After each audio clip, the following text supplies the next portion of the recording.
이 시간에 선교에 관한 주제로 증인이라는 제목으로 우리 말씀 증거하도록 하겠습니다. 누가복음과 사도행전의 저자는 누가이죠.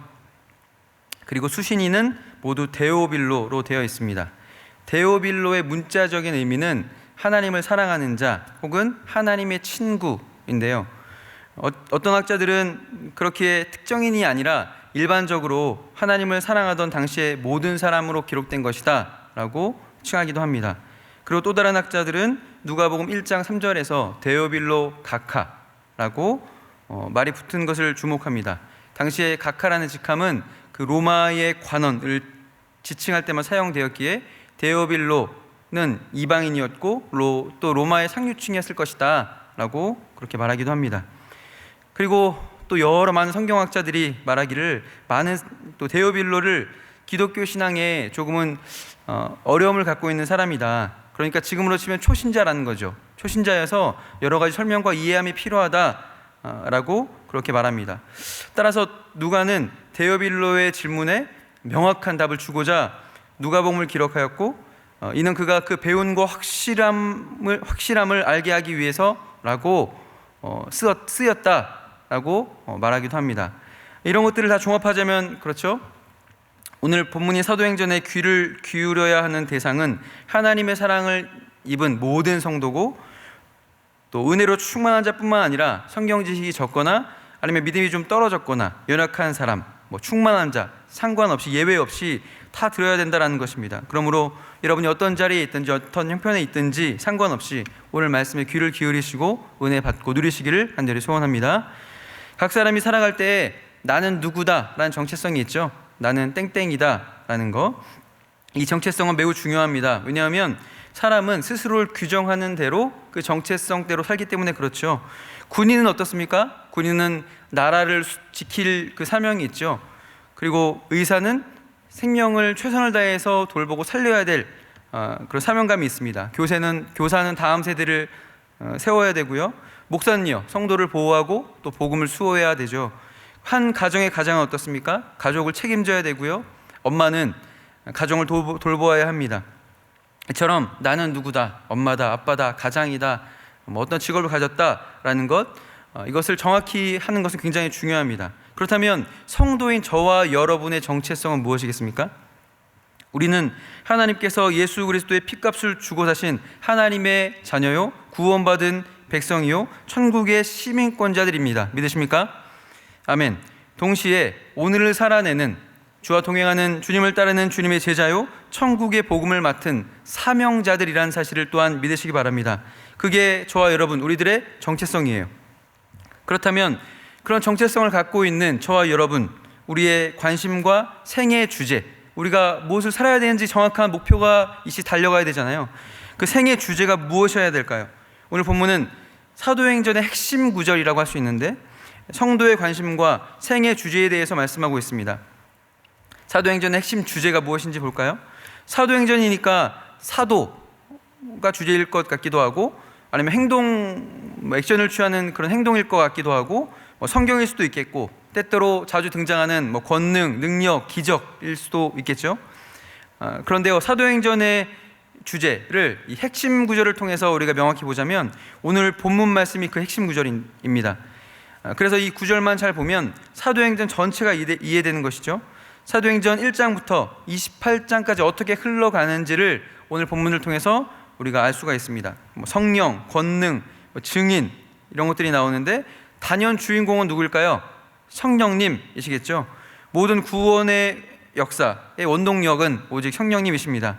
그런데 오늘 주목해 보려는 주제는 성령이 아니라 이 증인이에요. 성령께서 성도가 이 증인되는 것을 도와주시고 증인을 통해서 일하시기 때문에 그렇습니다. 성령께서 성도에게 임하시는 이유가 뭘까요? 우리 성령 충만을 사모하고 또 성령의 임함을 기다리잖아요. 성령에게 임하신 이유가 있을 텐데 성령이 임하신 그 자체가 목적이 아니겠죠. 가슴이 뜨거워지고 우리가 방언을 따다다 말하고 이거 자체가 목적이 아니다라는 것입니다. 바로 성령이 임하신 이유는 증인되게 하시기 위하심이다라는 것입니다. 권능도 결국은 증인되게 하시기 위해서 주시는 것입니다. 그런 관점에서 오늘 본문은 본문이 사도행전 1장 8절이 굉장히 중요하겠죠. 성령이 임하시고 사도들이 권능을 받고 예루살렘에서 시작된 이 복음이 유대와 사마리아 땅끝까지 갑니다. 그래서 사도행전 그 마지막 28장에 보면 사도 바울이 당시의 세계 그 중심, 심장부였던 로마로 들어가는 광경이 나오죠. 그것을 통해서 복음의 역사가 이루어져가는 그런 과정을 볼 수가 있습니다. 1장 8절의 중요한 이유는 기독교가 유대 지역의 한 국가에서 변방에 그냥 반짝하는 종교로 끝나지 않고 온 세계로 확산되는 가운데 그 핵심, 그렇게 될 수밖에 없었던 그 핵심이 무엇인지를 가르쳐주고 있기 때문에 그렇습니다. 2000년의 역사가 지나는 가운데 모든 문화와 또 민족, 나라를 뛰어넘고 모든 경계를 뛰어넘어서 오늘날 세계 지도에 우리나라가 사실 이렇게 지금은 선진국의 반열에 올랐다라고 그렇게 말하기도 하는데, 이렇게 우리가 주목받고 또 수많은 교회가 세워질 수 있었던 그 이유가 뭐예요?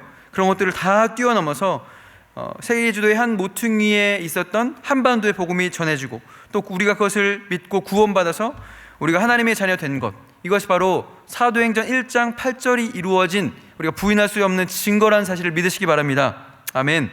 어떻게 이런 일들이 가능하게 되었는가에 대한 핵심이 바로 증인이라는 거예요. 어떻게 이런 일이 가능할 수 있었는가? 그렇게 하나님의 관심은 누구에게 있냐면 바로 증인에게 있습니다. 증인이 되게 하기 위해서 여러 가지 많은 것들이 동원되는데 그 모든 것들은 증인이 그 역할을 감당할 수 있도록 만들어 주시는 무대에 불과하다라는 것입니다. 그래서 하나님은 증인에 관심을 갖고 증인이 증인의 역할을 잘 감당할 수 있도록 모든 것을 동원하시죠. 그렇게 이 말씀을 통해서 우리가 만약 지금 이 시대의 증인이 된다면 어떤 일이 일어날 것인가, 우리가 성경 속에서 이 역사를 통해서 우리가 오늘날 이 시대에도 동일하게 기대해 볼 수 있을 것입니다. 사도행전 1장 8절을 다시 한번 우리가 읽어보도록 하겠습니다. 이런 이해함을 가지시고 한번 다시 한번 읽어볼까요? 읽겠습니다. 시작. 오직 성령이 너희에게 임하시면 너희가 권능을 받고 예루살렘과 온 유대와 사마리아와 땅끝까지 이르러 내 증인이 되리라 하시니라. 아멘. 주님은 본격적으로 하나님의 나라가 확장되어질 시점, 그러니까 다시 말하면 예수님께서 죽으시고 또 부활하신 후에 이제 부활하시고 그것을 증언하시고 사역을 능력 있게 감당하시면 참 좋겠는데, 주님은 40여일 제자들과 계시다가 금방 승천하시죠. 얼마 안 계시다가 그냥 가버리셨습니다. 그러고 난 다음에 아주 소수의, 인간적으로 보기에 굉장히 볼품없어 보이는 제자들에게 많은 것을 맡기셨습니다. 그리고 제자들에게 맡기면서 하신 말씀은 실로 엄청나죠. 너희가 가서 모든 민족으로 제자를 삼아라, 이렇게 말씀하세요. 한 번도 가보지 않은, 이웃나라에 가본 적이 없는 그 시골 총구석에 있었던 그런 몇몇 사람들에게 모든 민족으로 제자를 삼으라 하는 것입니다. 어떻게 보면 조금은 허구 같고 좀 뜬구름 잡는 이야기 같이 들릴 수가 있죠. 이 소수의 사람들, 이 제자들에게 맡기신 것은 예수 그리스도가 십자가에 죽으시고 또 부활하신 이 사실의 증인 역할이었습니다. 일어난 사건도 중요하지만 사건에 대한 증거가 없다면 그 사건은 무의미해지죠. 누군가 그것을 본 것에 대해서 말하여야지 다른 사람이 또 들을 수 있는 것이죠. 전달이 됩니다. 그렇게 일어난 사건만큼 전달하는 것도 굉장히 중요합니다. 확고한 증인이 나서주지 않으면 예수 그리스도의 십자가의 부활 사건은 숨겨지게 되고 축소되고 또 실효가 없게 될 수도 있다는 것이죠. 예수님은 승천하시면서 그래서 모든 증거를 포커스를 증인에게 두셨습니다. 그리고 사도행전에서도 계속 그 초점을 증인에게 두고 있습니다. 증인을 통해서 기독교의 운명이 달라지는 것이죠. 증인이 없거나 불확실하거나 혹은 딴소리를 한다면 이 예수 그리스도의 십자가 사건은 역사 속에 묻혀질 것이고 하나의 신흥 종교의 한 지역 종교로 끝날 수도 있었을 것입니다. 그래서 예수님은 십자가와 부활에 대한 그 목격자로서 자랑스럽게 외쳐줄 그 사람을 찾으셨던 것이죠. 그렇다면 증인의 자격을 어떻게 갖출 수가 있을까요? 증인이 되려면 무언가 자격이 필요하잖아요. 군인이 되려면 훈련을 받아야 되고, 의사가 되려면 의사고시를 해야 되고, 목사가 되려고 해도 신학원을 나오고 목사고시를 보고 준비가 돼야 되잖아요. 어떤 자격을 갖춰야 될까요? 여기에 증인은 어떤 수식어가 사실 없어도 돼요. 조건은 단 하나죠. 뭡니까? 증인의 조건. 예수 그리스도의 십자가와 부활을 목격한 사람, 그 사람이면 되는 겁니다. 다른 어떤 직분을 받아야 할 수 있는 임무가 아니에요. 증인은 본 것, 그것 하나만으로 충분합니다. 사도행전 1장 후반부에 사람을 뽑는 장면이 나오죠. 이제 그 유다, 가론 유다 대신에 제비를 뽑아서 마띠아를 세우는 장면이 나옵니다. 12사도를 채우는 것인데 왜 그 수를 채우는 것인지 그 이유에 대해서 성경은 뭐 명확히 말씀하지 않으시죠. 그리고 마띠아는 그 이후에 등장하지 않습니다. 사라집니다. 이처럼 사도행전은 교회적인 그런 제도보다는, 그것도 중요하지만 제도보다는 증인에 더 초점이 맞추어져 있음을 우리가 알 수가 있습니다. 그리고 이 증인은 직함이나 감투가 아니고 역할과 임무에 초점이 있습니다. 더 중요한 것은 직분자의 역할과 임무를 바로 알아서 우리가 충성을 다하는 것, 이것이 중요하다는 것입니다. 우리 교회에 많은 사역자들이 있죠.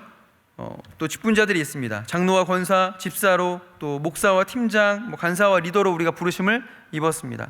그런데 직분 자체에만 의미를 두어서는 우리가 반쪽짜리밖에 안 되는 것입니다.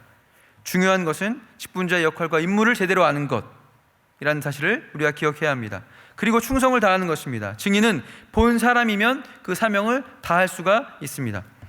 그런데 문제는 단순히 보아서만은 또 증인이 될 수 없다는 것입니다. 보면 충분하다고 했지 않았나? 그런데요, 잘 생각해 보시면 본 것만으로는 또 충분하지 않아요. 왜인지 볼까요? 우리가 같은 것을 보고도, 우리가 현장에 교육자들 몇 분만 있고 많지 않은데 우리 성도님들이 모였을 때 같은 내용을 보았어요. 근데 같은 것을 보았는데 어떤 색깔을 보았을 때 파란색을 보았는데요, 퍼렇다, 파랗다, 파르스름하다, 여러 가지 견해가 있을 수 있겠죠. 약간 빛에 좀 비춰가지고 좀 허옇게 보이기도 하는데 여러 가지 견해와 여러 가지 생각이 거의 투영될 수가 있겠죠. 똑같은 것을 보고도 우리가 다른 말을 하고 심지어는 완전히 다른 엉뚱한 소리를 하는 사람도 있습니다. 우리가 멀쩡한 한 자매가 있어요. 멀쩡한 한 자매를 두고서 보는 사람에 따라서 그 자매는 남자친구가 없는데 남자친구가 생기기도 하고요. 그 없는 남자친구가 손을 잡기도 하고요. 또 그 남자친구가 결혼도 하고요. 심지어는 멀쩡한 남자친구도 없는데 결혼도 해버리고 임신까지 하는 놀라운 사태가 일어나죠. 왜 그럽니까? 보고 해석한 것에 따라서 사람들이 살을 붙이고 자기 임의대로 말하기 때문에 그런 것이죠. 그리고 또 어떤 사람은 보고도 자기 자신을 의심합니다. 내가 뭘 본 거지? 내가 본 게 맞나? 이거 아닌 것 같은데? 착각인 것 같아, 꿈인 것 같아, 이렇게 생각할 수도 있겠죠. 이러기 시작하면 모든 것이 헛것이 됩니다. 그렇기에 사람이, 인간이 본다는 것이 얼마나 부실한 것인지, 내가 체험하는 것이, 본다는 것이 얼마나 부실한 것인지를 우리가 확인할 수가 있습니다. 예수님의 제자들은 어떤 사람들이었습니까? 그들은 주님과 함께 생활했죠. 곁에서 말씀을 들었고 십자가 사건을 직접 목격했습니다. 직접 본 그 영광스러운 자리에 그 제자들이 있었다라는 것이죠. 그러나 결정적인 순간에, 그 모든 역사의 중심 가운데 있었던 제자들은 그 결정적인 순간에 예수님을 부인하고 나 살려라, 다 뿔뿔이 터지고 도망갔죠. 아주 가까운 곳에서, 바로 곁에서 그들은 목격했지만 증인이 될 수 없었다라는 거죠. 그러니까 교회에 그냥 마냥 열심히 나오고 그냥 생각 없이 앉아서 참여하고 그냥 설교 수백 번 수천 번 듣는다고 해서 저절로 증인이 되는 것이 아니다라는 것입니다. 예수님이 부활하신 후에 제자들 앞에 다시 나타나셨는데 그 자리에 없었던 도마는 자신의 손으로 직접 예수님의 손과 또 그 창 자국이 있는 옆구리를 만져보기 전에는 믿을 수 없다라고 했죠. 제자들이 그러니까 이런 상태, 이런 수준이었어요. 십자가와 부활 사건은 역사 속에서 신화로 남거나 소수의 사람들이 따르는 신흥 종교 정도로 이런 수준으로 봤다가는 그렇게 끝날 운명, 위기에 처해 있었던 것입니다. 그러나 예수님은 그렇게 부족한 자들을 통해서 모든 민족을 제자 삼고 이 복음이 땅끝까지 전파되는 그런 증인의 사명을 감당하도록 맡겨주신 것이죠. 이것이 어떻게 가능했을까요? 그것이 바로 오늘 본문으로 보신 8절에 나와 있습니다. 어떻게 가능했는가? 그 해답이 8절에 있다는 것이죠. 그 원동력이 있어요. 원동력이 무엇입니까? 누구이십니까? 성령님이시죠. 성령님. 인간은 본 것도 잘못 보고 봤다고도 부인하는데 그것을 능력되게 하고 정말 사명 감당할 수 있게 하는 그 근원, 성령께도 꼭 붙잡아 주시기에 그것이 가능하게 하신다라는 것입니다. 증인은 노력한다고 되는 것이 아니라 성령께서 임하셔서 권능이 주어져야만 가능합니다. 제자들은 예수님의 십자가 부활을 목격했지만 증인이 되지는 못했어요. 그리고 십자가 부활의 사건을 목격한 사람들이 다 죽고 난 후에는 누가 이 증인의 사명을 감당하겠어요? 당시에 본 사람만 증인이 된다면 지금은 증인이 아무도 몇천 년 전에 벌써 끝난 거죠. 그런데 이 증인의 사명을 누가 감당하겠습니까? 본 것으로만 감당한다면 되지 않는 것이죠.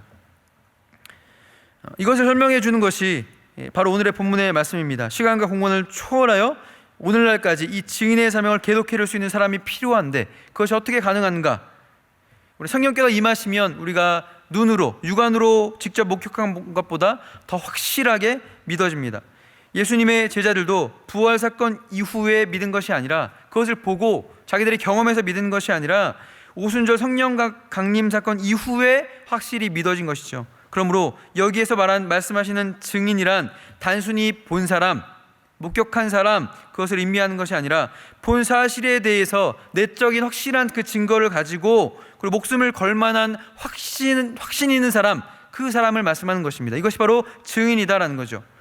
교회의 시작과 왕성한 부흥의 역사를 보여주는 사도행전은 처음부터 마지막까지 이 복음의 증인된 사명, 이 사명의 감당함을 보여주고 또 거듭 강조하고 있습니다. 그러므로 이 말씀 앞에 서신 저와 여러분 모두가 내게 주신 이 영광스러운 이 복음을 붙들고 사명 감당할 수 있기를 간절히 소원합니다. 아멘. 우리 코로나 시대 가운데 있죠. 거의 2년이 가까워지고 있는 긴 사투를 벌이고 있습니다. 끝나지 않을 것만 같은, 끝났으면 끝날 거야 하면서도 끝나지 않고 백신을 맞으면서 또 나아지겠지 했는데 또 코로나가 더 확산세가 있고 언제 끝나야 되는지 한숨만 나오고 또 폭염 가운데 고통당하고 여러 가지 생활고로 심하고 있습니다. 이 코로나 시대에 우리가 봉착하면서 우리 성도와 또 교회는 생존을 염려해야 하는 크나큰 도전과 위기에 봉착해 있는 것, 그것이 바로 사실입니다. 그러나 위기는 또 다른 시작이며 기회가 될 수 있다는 사실을 우리는 또한 잊지 말아야 합니다. 그동안 예배가 무엇인지 우리가 모이기를 힘쓰고 열심히 예배하고 이렇게 했지만 강단에서 우리 담임 목사님 여러 번 강조하신 것처럼 좀 본질에 더 집중할 수 있는 시간이 바로 이 코로나가 길어진 시간이 되었죠. 예배 가운데 각자 주님을 또 깊이 묵상하고 1대1의 관계에 집중할 수 있는 그런 시간이 되었다라는 것입니다. 예배가 무엇인지, 말씀이 무엇인지, 본질이 무엇인지 집중하는 것. 선교도 마찬가지입니다. 우리가 그동안 선교하는 교회였죠. 대한민국에서 한국교회가 주목하여 보는 또 본이 되는 교회가 바로 우리 3.1교회였습니다. 소수의 청년만이 가는 게 아니라 온 성도가 참여하는 그런 놀라운 역사가 우리 3.1교회를 통해서 일어났죠. 하나님의 은혜이죠. 그런데 한 번 더 도역하기 위해서, 한 번 나를 점검해 보기 위해서 잘 되고 있는 것인지, 바르게 하고 있는 것인지, 선교가 무엇인지 또 다른 교회적인 사명과 본질에 집중할 필요가 있죠. 그래서 돌아보라고, 좀 더 점검하라고 이런 기간을 우리에게 허락하신 줄 믿습니다. 여러 성도님들이 말씀하시더라고요. 선교 못 가니까 가슴이 답답하고요. 어떤 분은 화병 나겠다 이렇게 말씀하시는 분도 들었습니다. 그리고 우리 진장님들, 목사님들과 함께 또 국내 선교로 우리가 다녀왔잖아요. 잠시 배웠지만 또 현지의 필요도 들을 수 있었고 또 얼마나 우리 3.1교회를 소중하게 생각하는지 서로의 그 끈끈한 그 필요와 또 사랑을 확인할 수가 있는 기회가 되었다라는 것입니다. 오늘 새벽 강단을 통해서 이 시대에 주신 하나님의 처방전에 대해서 들으셨죠? 무엇입니까? 성도는 살아계신 하나님의 말씀을 붙잡고 붙들고 살아내야 하는 줄 믿습니다. 말씀대로 살아낸다는 것이 그렇다면 뭐예요? 증인의 사명을 감당하는 것입니다. 말씀 부여잡고 나는 부족하지만, 나는 안 되지만 약속하신 하나님과 하나님의 신실하심에 기대서 주님의 능력을 힘입어서 말씀대로 살아내는 것, 그것이 바로 증인의 사명을 감당하는 것이다 라는 것입니다. 그렇다면 증인은 무엇을 증거해야 됩니까? 복음과 천국 복음, 예수 그리스도와 하나님의 나라, 이것을 증거하는 것입니다. 이것이 바로 저와 여러분 성도의 사명이요, 우리가 코로나 팬데믹이 창궐한 이 시대에 존재하는, 살아가는 이유라는 사실을 사랑하는 여러분 기억하시기 바랍니다. 증인의 사명을 감당하시기 바랍니다. 할렐루야, 아멘. 이를 위해서는 성령의 권능이 필요합니다. 나의 지난 옛날에 있었던 그런 은혜와 선교의 추억과 옛날로 우리가 사명을 감당할 수 없는 거예요. 물론 성령께서 임하시면 우리가 기본적으로 갖고 있는 그 충만함과 그 은혜가 있습니다. 하지만 우리가 또 새롭게 갱신되고 사명 감당하기 위해선 성령께서 새롭게 부어주시는 권능이 필요합니다. 권능은 사명 감당하는 데 필요한 은사와 지혜와 도움, 능력 이런 거 모든 것들을 필요들을 통칭한 것이죠. 그렇기에 지금이 더욱 기도할 때인 것을 사랑하는 여러분 믿으시기 바랍니다. 기나긴 코로나의 터널을 지나며 낙심하고 무기력한 자리에서 일어나서 기도하되 주님께서 너에게 권능이 왜 필요하냐라고 물으실 때, 야 아무개야 너에게 권능이 왜 필요하냐라고 물으실 때에 우리는 이렇게 말해야 됩니다. 주님, 증인의 사명을 감당하기 위해서 권능이 필요합니다. 주님, 증인의 사명을 감당하기 위해서 능력을 주시옵소서 라고 우리는 외칠 줄 알아야 됩니다. 당당히 주님 앞에 구할 줄 알아야 된다는 것입니다. 증인은 자신을 스스로 증명하는 것이 아니라 하나님과 하나님의 나라를 자랑하는 사명을 감당합니다. 증인인 저와 여러분의 주인공, 우리가 증거해야 될 주인공이 누구이십니까? 예수 그리스도. 우리는 어디에서 무엇 하든지 내 주님을 드러내고 자랑해야 되는 것을 여러분 믿으시기 바랍니다. 무엇보다 잊지 마시길 바랍니다. 오직 성령이 너희에게 임하시면, 뭐라고요? 같이 한번 할까요? 오직 성령이 너희에게 임하시면 교회는 폭발적인 권능을 받고 성도가 충만함을 입게 됩니다. 하나님의 나라는 하나님의 능력으로 이루어지기 때문에 그렇습니다. 그렇다면 사람을 가까이 하기 쉽지 않은 코로나 시대에 점점 사람을 가까이 할 수가 없죠. 만나고 싶어도 만날 수가 없죠. 또 모이지 말라고 합니다. 교회도 올 수가 없어요. 우리가 증인의 사명을 어디에서부터 어떻게 시작해야 합니까? 8절은 어디를 말씀하시죠? 8절을 다시 한번 보세요. 그 지역이 나와 있죠. 성령이 너에게 임하시면 권능을 받고, 그 뒤에 뭐라고 되어 있어요? 예루살렘과 온 유대와 사마리아와 땅끝까지 이르러 라고 말씀하고 있죠.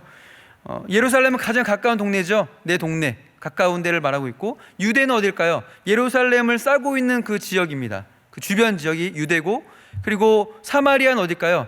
이웃, 사실 좀 원수 같고 좀 불편한 상대인데 사마리아 사람들, 좀 불편하고 어려운 지역입니다. 땅끝은 어디입니까? 보편적으로 로마를 말하고 있어요. 거기 로마까지. 그럼 가까운 곳에서부터 점점 옆으로 확대시켜 나가라는 것입니다. 어려운 지역에 찾아가고 또 땅끝까지 그 사명을 감당하라고 말씀하는 것이죠. 그러니까 어디부터 해야 합니까?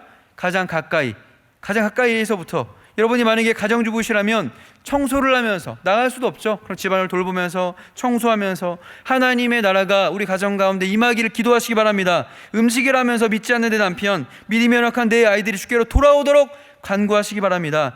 여러분이 직장인이거나 사업을 경영하신다면 업무를 보면서 기도하시고, 사람을 만날 때마다 예수 생명, 십자가의 은혜가 그 심령에게 증거되기를 고대하는 마음으로 대하시기를 바랍니다. 여러분이 만약에 은퇴를 하셨다면 모든 만남을 복음 증거의 기회로 그렇게 삼으시기를 바랍니다. 여러분 청년들 혹은 학생이라면 공부하는 현장에서 성실함과 선함으로 최선을 다해서 인정받으시고 증인의 사명을 감당하시는 저와 여러분 다 되시기를 간절히 소원합니다.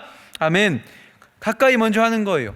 그 다음에 조금 어려운 지역으로 가는 거고, 그러면 우리가 갈 수 없어도 가고 싶은데 못 가는 우리 땅끝인 우리가 선교는 어떻게 해야 됩니까? 우리가 국내 선교, 해외 선교, 거기에도 우리가 해야 되겠죠. 이 시대에 할 수 있는 것, 우리가 기도하고 온라인 줌으로 모이고, 우리가 기도하고 물질을 흘려보내고, 우리가 여러 가지 고민해야 될 내용이 있습니다. 코로나 시대에 우리가 선교를 어떻게 효과적으로 할 것인가, 증인의 삶을 감당할 것인가, 그것은 여러분에게 주시는 숙제다라는 것입니다.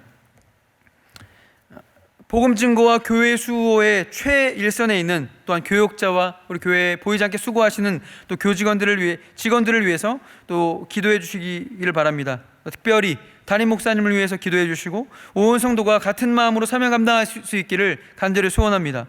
그리고 타국에서 목숨을 걸고 복음 증거하시고 또 복음을 증거하고 싶어도 할 수 없어서 철수하여 있고 또 먹고 사는 문제로 고민하고 있는 선교사님들과 복음 증거자들이 참 많이 있습니다. 그들을 위해서 더욱 기도해 주시고, 나아가고 싶어도 나아가지 못하는 선교사님들을 위해서 저들의 생활과 또 형편과 사역과 또 자녀들을 위해서 응원과 후원 또 기도를 아낌없이 하는 복음 증거자들이 다 되시기를 간절히 소원합니다. 그리하여 예수의 증인이 누리는 복과 은혜를 누리며 하나님께 큰 영광 올려드리는 저와 여러분들이 다 되시기를, 우리 3일교회가 더욱 되기를 예수 그리스도 이름으로 축복해드립니다.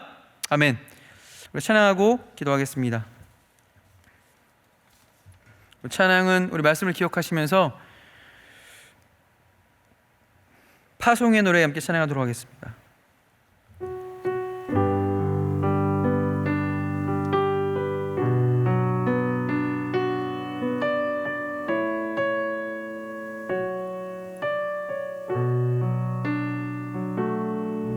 너의 가는 길에 주의 평강이 있으리. 평강의 왕 함께 가시니 너의 걸음걸음 주 인도하시리. 주의 강한 손 너리 크시리. 너의 가는 길에 주의 축복이 있으리. 너의 가는 길에 주의 축복이 있으리. 영광의 주 함께 가시니 내가 밟는 모든 땅 주님 다스리리. 너는 주의 길 예비되리. 주님 나라 위하여 주님 나라 위하여 길 떠나는 나의 형제여 주께서 가라시니 너는 가라. 주의 이름으로 거칠은 광야 위에 꽃은 피어나고 세상은 내 안에서 주님의 영광 보리라. 강하고 담대하라. 세상 이기신 주들 함께 너와 동행하시며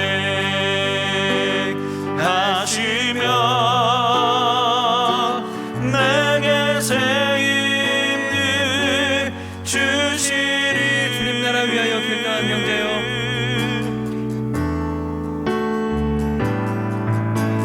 주님 나라 위하여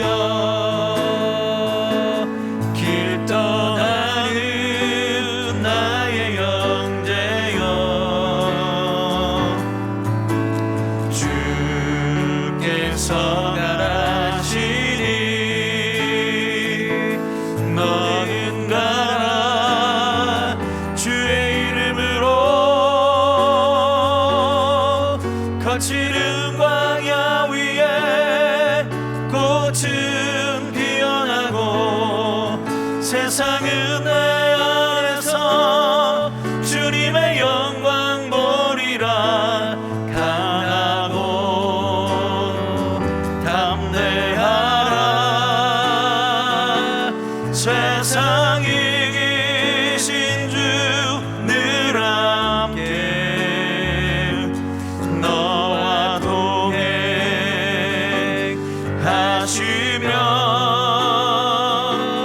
내게 새 힘을 주시리. 아멘. 주님께서 증인의 사명됨으로 우리 각자를 불러주셨습니다. 우리를 예수 그리스도의 피값으로 구속하시고 하나님의 자녀 삼으신 것, 우리가 천국 백성으로 우리가 누리고 우리만 즐길 것이 아니라 그 놀라운 복음 증거의 사명, 그 천국 복음을 전하는 자가 되라고 우리 한 사람 한 사람을 각자 현장 가운데 심어 주신 줄 믿습니다. 그런 시간 기도하실 때에 아버지 한 코로나 팬데믹이 우리를 위축되게 하지만 타성해졌게 하지만 다시 한번 그 주저앉은 자리에서 일어나서 아버지 복음 증거의 사명을 뜨겁게 감당할 수 있도록 주여 인도하여 주시옵소서. 볼품없는 나이지만 볼품없는 제자들을 들어서 복음의 놀라운 증인의 사명을 감당하게 하셨던 것처럼 이 시대에 주의 마음을 시원케 해드린 얼음 냉서와 같은 자, 복음의 사명을 감당하는 자가 나와 내 가정, 주의 몸된 우리 우리 3.1교회가 될 수 있도록 은혜의 은혜를 더하여 주시옵소서. 다음 세대가 힘있게 일어나고 청년들이 일어나며 아버지 주와 복음을 위해서 힘있게 뜨겁게 사명 감당하는 우리가 교회가 될 수 있도록, 내가 될 수 있도록 아버지 인도하여 주시옵소서. 이 사명 감당을 위해서 또 각자 자기에게 주신 그 기도 제목 가지고 뜨겁게 기도하시겠습니다. 주여 세 번을 치고 기도하겠습니다. 주여